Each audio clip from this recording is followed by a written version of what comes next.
je pred 21 leti tisti trenutek, ko dobiš tako diagnozo in si v bistvu malo soočen s tem trenutkom svoje minljivosti, pa veš, da imaš majhne otroke, je bil to tisti trenutek, ki vas je pravzaprav pognal na to neko novo pot, drugačno pot v vašem življenju? Absolutno je bil to trenutek, ko se človek šele začne zavedati tiste svoje veličine, vrednosti in svoje notranje moči. Ko je meni zdravnica rekla, da po vsej verjetnosti imam samo še 3 mesece življenja, če bom pač neodgovorna in ne bom pač sprejela njihove pomoči, da si dam ščitnico uničiti, sem rekla ne.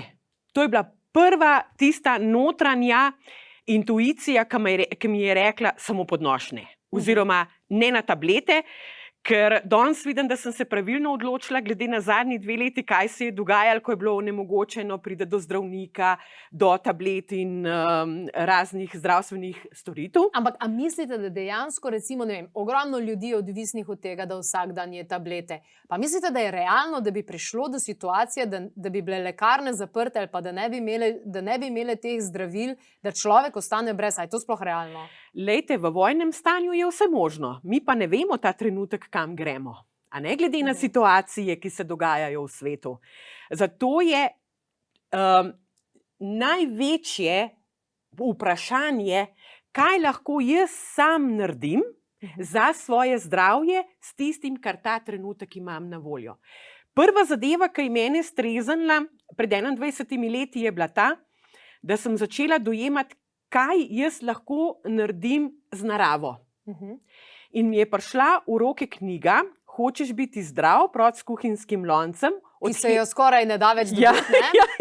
Ja, je pa. Ta knjiga je meni v bistvu odprla možnost samozdravljenja. Kaj naše telo zmore?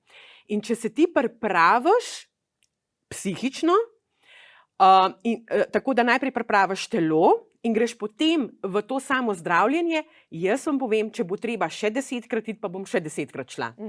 Jaz sem takrat, sicer nisem šla točno po knjigi, sem poslušala sebe in sem šla na 8-dnevni strogi post. To pomeni, da sem pila prekuhano vodo in pa surov sok agrumov. Limone, pomaranče in